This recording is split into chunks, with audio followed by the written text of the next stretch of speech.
Welcome to Investing Insights. I'm your host, Margaret Giles, filling in for Ivana Hampton to bring you a personal finance episode.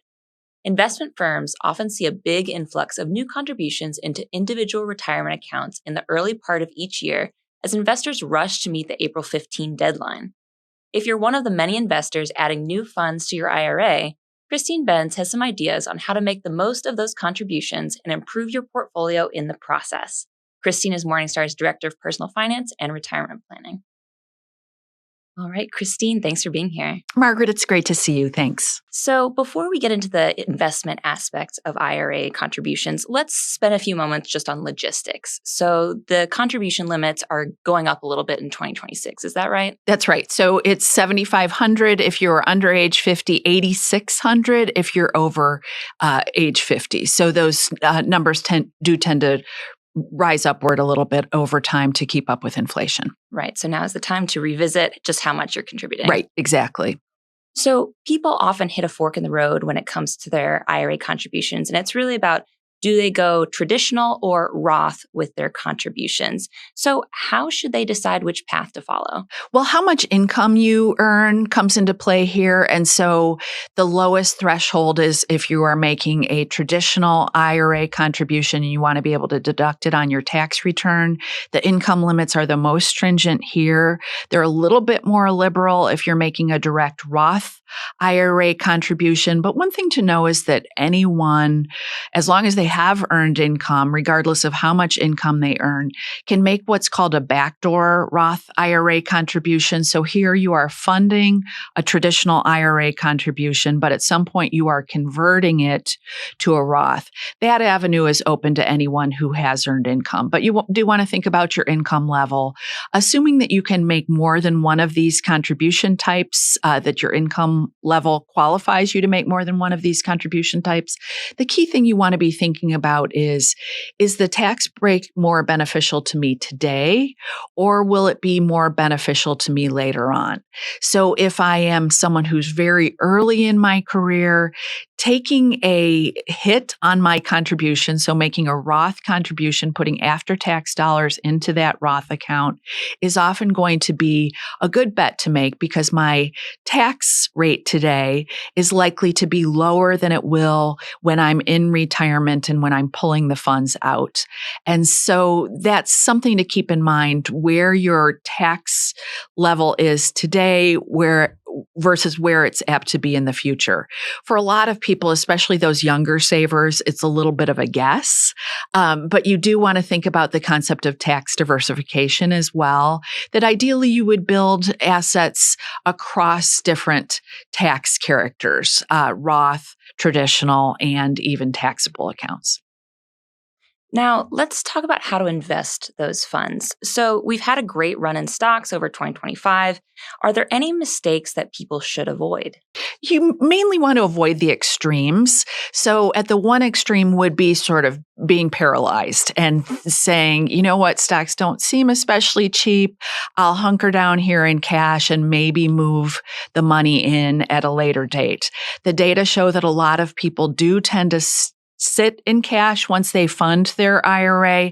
And I think the reason is probably inertia for many people, that it's a multi-step process. You fund the account and then you have to get back in there to actually direct the contributions. But in any case, you want to avoid hunkering down in very conservative investments because inflation is going to gobble up most of the modest return that you might earn. At the other extreme would be gravitating to those investment types that have had really spectacular returns over the past few years. So a lot of those big cap US technology stocks, for example, I could see someone saying, well, the returns have been phenomenal. Maybe it will continue. You just want to be careful there because trees don't grow to the sky. And so I would urge people to take a little bit of more of a diversified approach that factors in their time horizon and spreads the bets around a little bit more. Right. So speaking of time horizon, obviously the right assets to add to your IRA really depends on someone's life stage and some other personal considerations. So let's look at a few of the different kinds of people that would be contributing to those retirement accounts. And let's start with those who are just starting out, new investors. what types of investments should they be looking at? Well, a couple of easy buttons for people at this life stage would be the total market index, or maybe better yet, a global total market index, where you're gaining exposure to all U.S. stocks and all non-U.S. stocks in a single investment fund. So there are plenty of index funds and exchange-traded funds that track global benchmarks in this way. You're not casting your lot with the U.S., you're not casting your lot with non-U.S., and the really big advantage is that expenses are really, really low on these types of investments. So that would be one easy button. Another to consider would be a target date fund, a good quality target date fund, maybe one that is investing in index funds. If you're in your 20s and 30s, the vast majority of your portfolio will go into that globally diversified equity portfolio. But the nice advantage of a target date fund is that as you age, if you're too busy to pay attention to your portfolio's asset allocation, as you move into your 50s and your early 60s and you get closer to needing that money in retirement, well, it's de-risking it a little bit along the way. So it's a nice sort of, I don't want to say truly hands-off option, but it's pretty close. If you fund the account and make annual contributions and never revisit the allocation again, you'll probably be okay in this sort of option. So either one, I think, is a terrific starting point for newbie investors. Right. So I want to stick with those newbie investors for a minute here. You think that a Roth IRA can be a great option for them. Why is that? Yeah, the key reason is what we were talking about before with thinking about, well, is this tax break more valuable to me now, or is it going to be more valuable to me in the future? So for that young earner, especially for someone who thinks that their income today is fairly low relative to where it will be as they progress throughout their career, the tax hit that they'll take to make after-tax contributions, which is what you do if you're funding a Roth IRA, that is going to be not a big deal relative to the ability to take those tax-free withdrawals in retirement. So for many newer savers, I think a Roth IRA, or for that matter, a Roth 401k, if you have that option in your company retirement plan, that's a pretty good trade to make at that life stage. Now, how about people who have other retirement assets, likely mid-career? Things I think tend to get complicated then. What steps should they take to determine which assets would be beneficial to add into that mix? Here is a great use case for looking at all of your assets in totality. So your own retirement assets, your company retirement plan assets, aggregated with your IRA assets. If you're part of a couple and you plan to retire together, you'd probably want to look at the two partners' portfolios together and use a tool like I think our X-ray tool is a wonderful tool to get your arms around your total asset allocation for that retirement portfolio for all of your retirement assets. And then you can look at how you compare to whatever your target is. And maybe people don't have targets for their asset allocation.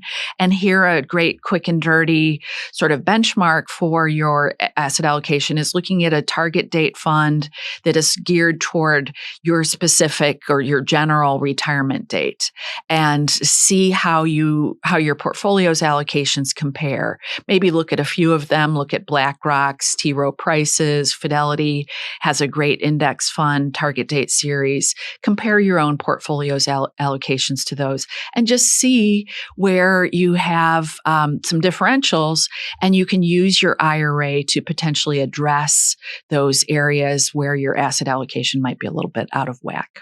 So as people are looking at their allocations, you think that many people are likely to find that their non-US allocation is a little bit lacking, even after they had a great run up in 2025. So what are the advantages of non-US stocks, and how can investors tell if they actually are underweight there? Right. It's a little easier to make the case for non-US stocks today, given that their performance was really quite good in 2025. But when you look at the 10-year returns of, say, a US index relative to a non-US index, non-US has not compelled. The US market has been much, much better.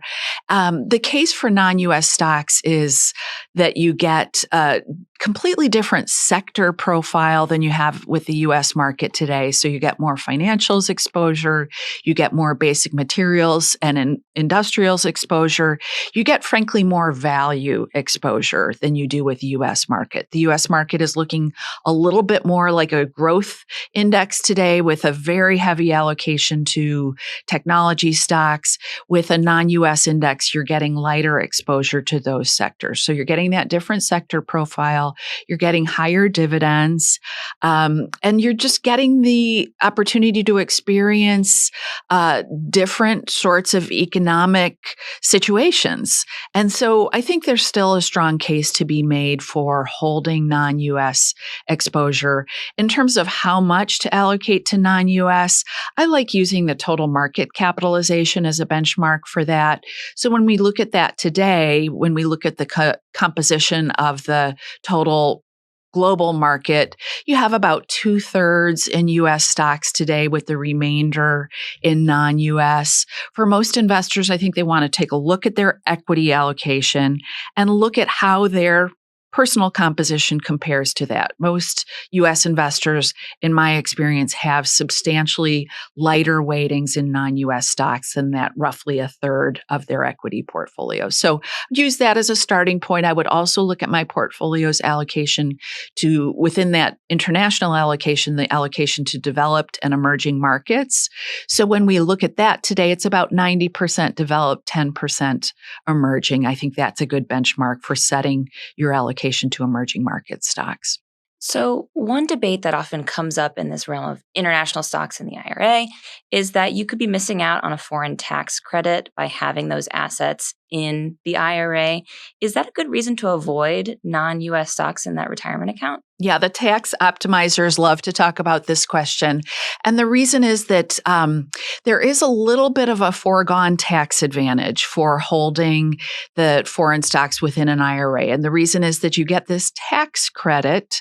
And if you're not paying taxes on a year-to-year basis on that account, as is the case if you have IRA assets, as long as the money stays within the account, you're not doing any sort of tax accounting for it at all.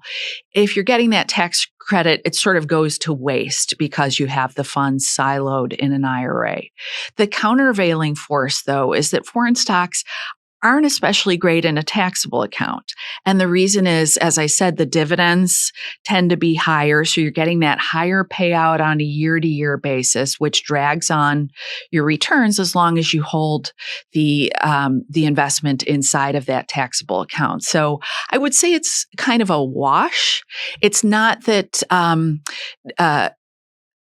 foreign stocks are especially advantageous to hold in an IRA, but relative to taxable, they're not that much worse. So I wouldn't get too hung up on this. If I have some slots available in my IRA and my portfolio is light on foreign stocks, I think it's perfectly reasonable to hold some foreign stocks there. So I want to pivot a little bit and talk about people who are approaching retirement or perhaps already retired. So you think that they might be light on the kind of safer assets, especially as they get into retirement. Why is that? And what type of investment should they consider adding? Right. The path of least resistance has definitely been to let our equity winners ride. Whether you are approaching retirement or already in retirement, it has been a really great thing to see our portfolios elevate along with their equity allocations. The risk is that if you haven't looked at your portfolio's asset allocation for a while, it's probably substantially heavier in stocks. And meanwhile, we're all 3 or 5 years older or however long it's been since we last rebalanced. And so if you haven't de-risked your portfolio and you're in active drawdown mode, the risk is that if your portfolio is too heavy on stocks and you don't have safer assets to draw from, then your only choice is to draw from an equity portfolio that has declined in value, which is like one of the first rules of investing. You want to set yourself up so that you never have to do that. So that's the advantage of lining up some cash and some high quality fixed income investments. And so I like the idea of building a bulwark of like 7 to 10, 8 to 10 years worth of spending of my anticipated portfolio spending in retirement in that safer cluster of assets.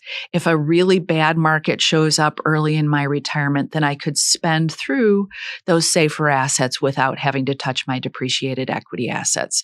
So cash, short-term, intermediate-term, high-quality bonds, also an allocation to inflation-protected bonds, I think makes sense for this component of the portfolio. And the reason is that inflation is going to eat away at the returns that safe portfolio earns. So you want something that is going to insulate your purchasing power a little bit. And that's the advantage that we have with what are called I bonds as well as Treasury inflation protected securities. Right, absolutely. So you also point out that in contrast to a taxable account, you can rebalance your IRA without tax consequences. So can you talk about that a little bit? Right. So the point is, don't wait. No matter what your life stage is, if you are going through this exercise and seeing that you need to make some adjustments to your portfolio's allocations, or maybe you just didn't put a lot of thought into your initial selections, you don't have to worry about any tax consequences of selling. In contrast with your taxable account, where this far into a long-running bull market, you want to be pretty careful about what you're selling to reposition. As long as the funds stay within your IRA, you won't owe any tax consequences to change things around. So if you're someone who is hurtling toward retirement and you feel like you're a little bit too aggressively positioned or a lot too aggressively positioned, take action now to put some safer assets into that portfolio. Certainly helpful to remember. So lastly, sticking with older adults, those who heading into retirement or are already retired, they might have some extra funds to invest. Is it ever too late to make an IRA contribution? It's not. The age limits on the direct IRA contributions were lifted as a result of the Secure Acts. So people of all ages can make IRA contributions. The key hurdle that comes into play here is the earned income requirement. So if you're someone who is no longer earning an income, if you've been retired for many years and your spouse doesn't have any earned income either, that means income from work, not income from Social Security or from your portfolio, you can't make an IRA contribution. But if you do have, say, some part-time work income, or your spouse does, you can at least fund an IRA up to the level of whatever income that you've earned. So it's something to have in the toolkit for people who are maybe older adults, but who are still in savings mode. All right, Christine, thanks for taking the time, helping us figure out how to optimize our IRA contributions. Thank you so much, Margaret. That wraps up this week's episode. Thanks for making this show part of your day. A couple of reminders. Give Investing Insights 5 stars on Apple Podcasts to help others find the work we're producing for you. And subscribe to Morningstar's YouTube channel to watch new videos from our team.